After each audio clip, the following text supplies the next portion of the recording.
Bapak, Ibu, saudara-saudari yang terkasih dalam Tuhan kita Yesus Kristus, ada seorang motivator yang mengatakan, apa yang kamu pikirkan menentukan apa yang kamu perbuat. Dia bernama Abraham Lincoln. Dia menekankan tentang pengubahan statement karakter seseorang. Dan yang kedua, ketika kita membuka aplikasi media sosial, saya yakin kita semuanya sudah punya yang namanya Facebook. Bukan hanya remaja, naposo, sekolah minggu, saya yakin lansia juga ada Facebooknya. Ketika kita buka Facebook, di kolom itu, di kotak itu, apa yang tertulis? Apa yang Anda pikirkan? Iya. Apa yang Anda pikirkan? Ketika kita akan memulai berbuat sesuatu, apakah mengupload foto, apakah membuat staycation, apakah menentukan lokasi, yang disuguhkan Facebook, Mark Zuckerberg mengatakan apa yang Anda pikirkan. Dari hal ini dibekali sebenarnya dengan apa yang kita pikirkan menentukan apa yang kita perbuat. Dan ini yang bisa kita lihat tadi statement dari seorang motivator Abraham Lincoln yang mengatakan, apa yang kamu pikirkan menentukan apa yang kamu perbuat.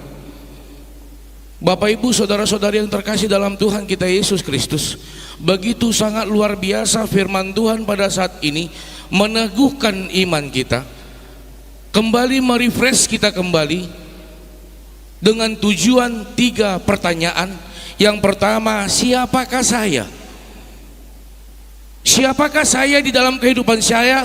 Siapakah saya di tengah-tengah pekerjaan saya? Siapakah saya di tengah-tengah kehidupan keluarga saya? Yang kedua, mau kemanakah saya? Dengan kehidupanku, aku mau kemana, menuntun langkah kehidupanku, apa yang akan kugapai? Dan yang ketiga, untuk apakah saya? Itu yang kita bisa lihat dari firman Tuhan pada saat ini. Kita bisa melihat sebelum Yesus memberi makan 5.000 orang, pertama sekali dia menyembuhkan orang sakit. Ketika dia sembuhkan orang sakit, maka dia bergerak ke daerah sekitaran Danau Tiberias. Ketika banyak orang melihat Yesus melakukan mujizat, maka orang banyak mengikut dia.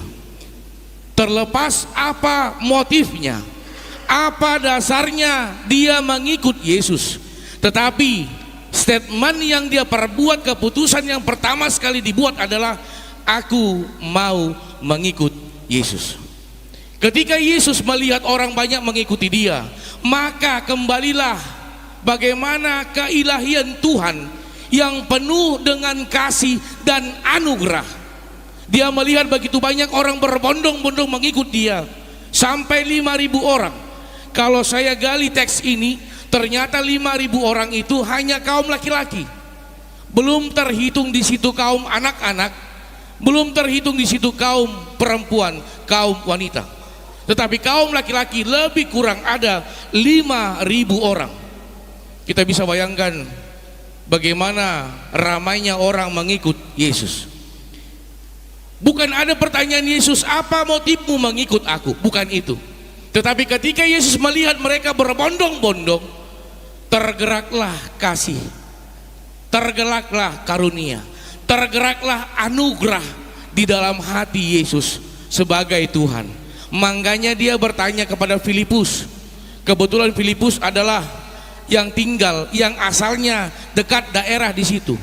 Di manakah kita dapat membeli roti untuk memberikan ini? Dalam hal ini kita bisa melihat bagaimana keilahian Tuhan benar-benar disarihon. Bagaimana Tuhan mempersiapkan, bukan hanya mempersiapkan, memberikan. Dilehon, diberikan yang menjadi kebutuhan. Ketika Tuhan melihat sudah saatnya mereka untuk makan, maka Tuhan bertanya, Yesus bertanya, di mana kita dapat membeli roti? Tidak ada lagi kepentingan, tidak ada statement kalau aku kasih ini apa kepentinganku, bukan begitu. Tetapi dia pahami mereka mengikut aku terlepas apa motifnya, karena sudah pertama sekali aku mendapatkan kasih karunia dari Bapakku di sorga, maka ini yang menjadi dasarku untuk dapat memberikan kepada mereka. Yesus bertanya kepada Filipus. Ketika Filipus dipertanyakan begitu, kita bisa bayangkan, ini memunculkan, ini menonjolkan bagaimana karakter dunia ini. Iya.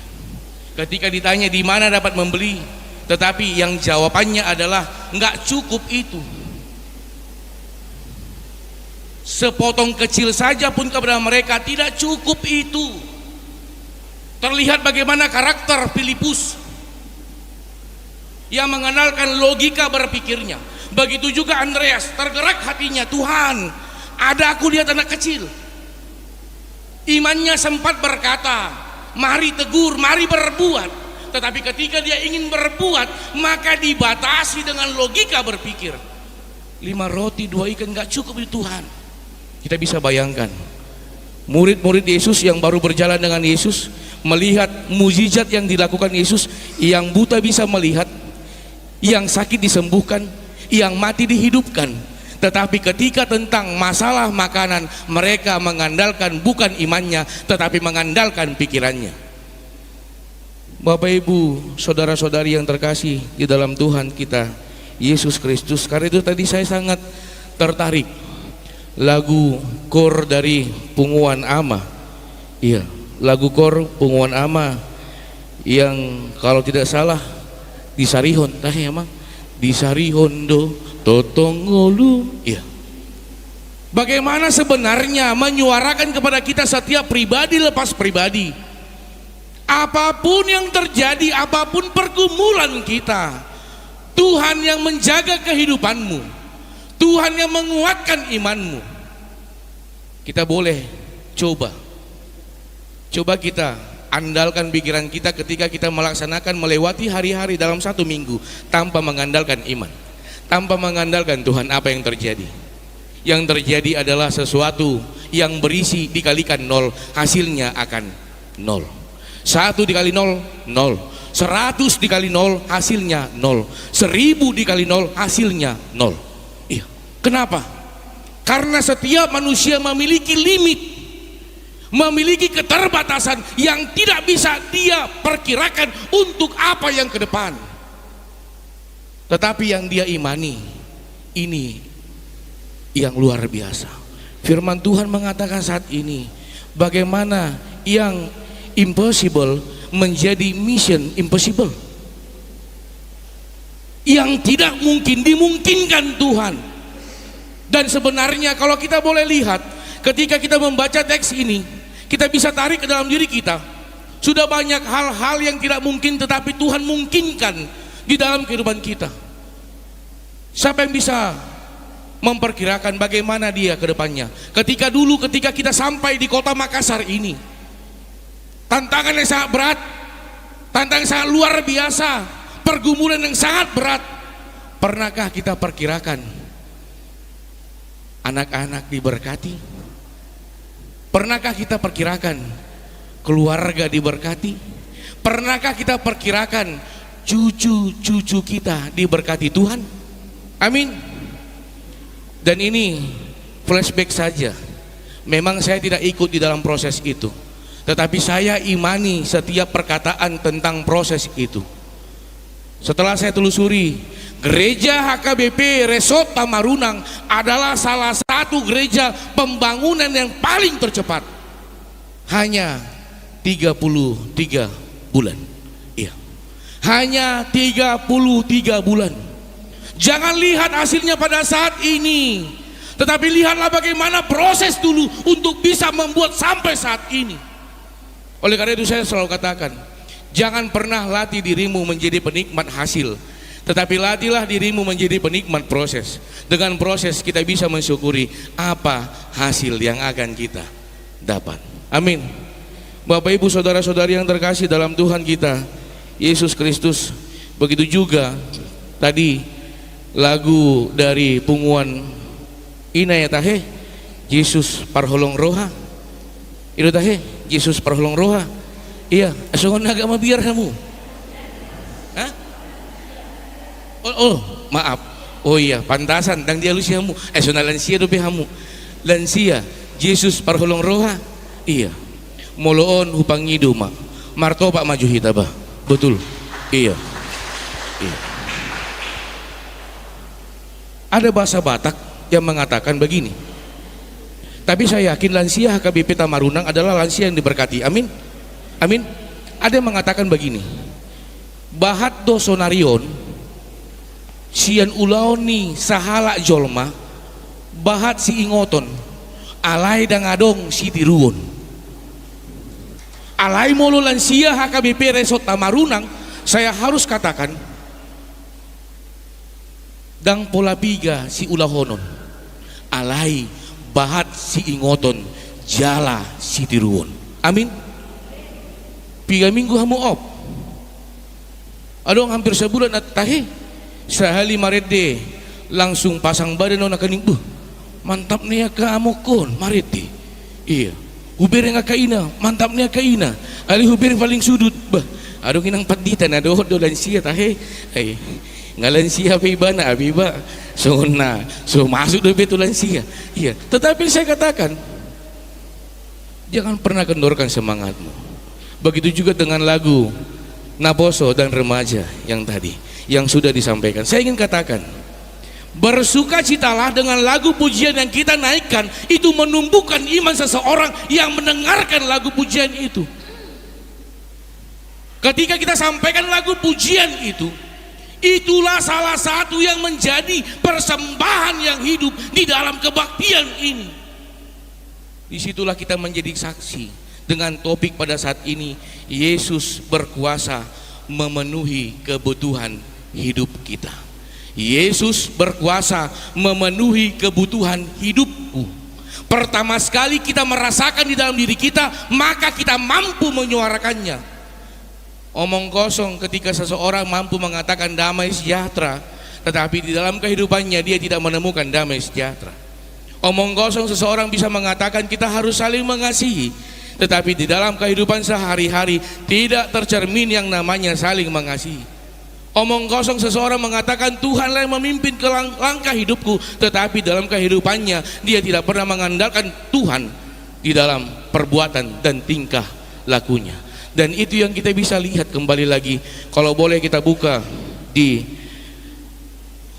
Kisah Para Rasul pasal 18 ayat yang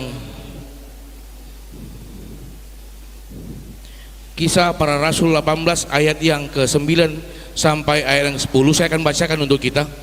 Bagaimana ketika Paulus menghadapi tantangan dan Tuhan menguatkannya. Tetaplah beritakan sukacita, tetaplah berbuat baik. Pada suatu malam berfirmanlah Tuhan kepada Paulus di dalam suatu penglihatan, jangan takut, teruslah memberitakan firman dan jangan diam, sebab aku menyertai engkau dan tidak ada seorang pun yang akan menyentuh dan menganiaya engkau, sebab banyak umatku di kota ini. Bapak ibu saudara-saudari yang terkasih dalam Tuhan kita Yesus Kristus, pergumulan yang sering muncul ketika kita ingin berbuat, ketika ingin bertindak adalah rasa takut, rasa bimbang, biar niroha sipata orodo tu pikirata bagaimana untuk hari esok. Terkadang muncul dalam pikiran kita bagaimana untuk masa depan anak-anakku. Terkadang muncul pergumulan dalam hati kita bagaimana untuk masa depan keluargaku. Tetapi firman Tuhan saat ini menguatkan kita yang mengatakan jangan takut. Bagaimana yang mustahil tetapi Tuhan jadikan. Bagaimana yang tidak mungkin menurut logika berpikir tetapi Tuhan mampukan. Sekitar tahun lalu, saya lupa di bulan berapa, saya melihat media sosial yang dilakukan salah satu pimpinan HKBP, sangat luar biasa. Seorang anak di panti asuhan Elim yang dibesarkan di panti asuhan Elim, yang dibuang oleh orang tuanya, yang tidak dianggap oleh keluarganya, tetapi dibesarkan HKBP di panti asuhan Elim, dikembangkan, tumbuh kembangnya, diberkati. Ketika dia mencoba polisi, instansi negara, abdi negara, dia masuk. Begitu sangat luar biasa, kita bisa bayangkan orang yang dibuang, tetapi ketika Tuhan ingin pakai dia, Tuhan memberkati dia, Tuhan mengurapi dia, Tuhan mengangkat derajatnya, Tuhan campur tangan di setiap pergumulan kehidupannya. Begitu juga dengan kita.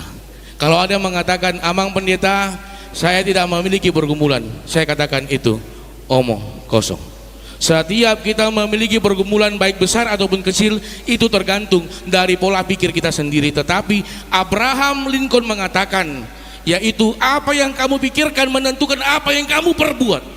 Ketika pergumulan itu kita anggap sebuah tantangan, sebuah musibah, maka dia akan menjadi musibah.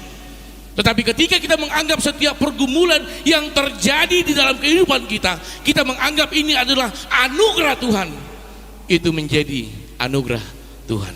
Oleh karena itu, seperti lagu yang sering kita dengar, hidup ini adalah kesempatan.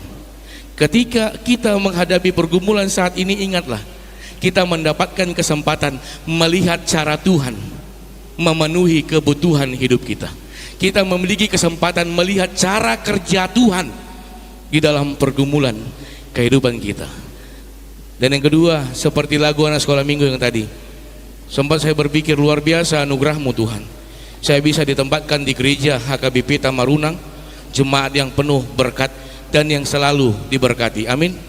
Coba kita bayangkan, doa saya tadi ketika saya mendengar, saya tutup mata, saya tertegun, saya berdoa, 5, 10, 15 tahun lagi mereka akan menggantikan posisi Anggi Marito dan Liodra.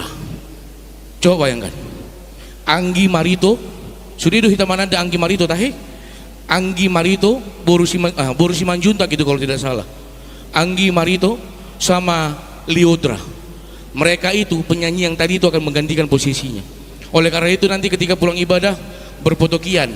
Kalau sudah artis nanti agak susah itu berfoto. Sekarang kian berfotonya. Iya. Tetapi saya katakan, nothing not impossible. Tidak ada yang tidak mungkin ketika kita menyerahkan Tuhan, pakailah hidupku, maka Tuhan yang memampukan, bukan kita yang memampukan diri kita. Ketika kita ingin berbuat baik kepada orang lain, kita katakan, ya Tuhan, mampukan aku berbuat yang baik kepada dia. Yakinkan, bukan engkau yang berbuat itu, tetapi Tuhan yang memampukan dirimu untuk berbuat kepada dia. Itu yang paling utama. Bapak ibu saudara-saudari yang terkasih, itulah yang ingin disampaikan firman Tuhan pada saat ini. Dan yang terakhir, ketika apapun yang kamu terima dan apapun yang ingin kamu perbuat, ketika Yesus menerima 5 roti 2 ikan, apa yang dia katakan? Dia bersyukur. Ya. Setiap apapun kondisi pergumulan tantangan yang dia hadapi, dia bersyukur.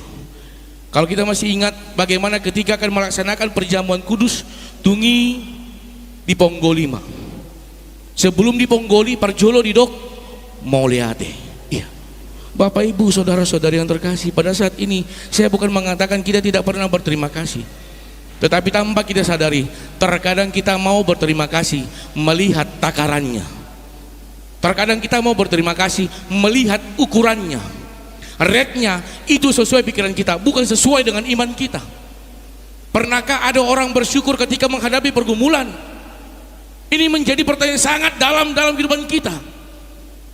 Sebenarnya ketika pergumulan itu hadir, katakanlah, ya Tuhan, terima kasih, dengan pergumulan aku bisa melihat karyamu di dalam kehidupanku. Itu yang boleh kita lihat, dan ini yang ingin disampaikan. Oleh karena itu, seperti yang dikatakan Paulus, menjalani kehidupannya melihat cara kerja Tuhan, dia katakan di Filipi 4 ayat 4, bersukacitalah. Sekali lagi kukatakan, bersukacitalah. Tuhan memberkati kita semuanya. Amin. Kita berdoa.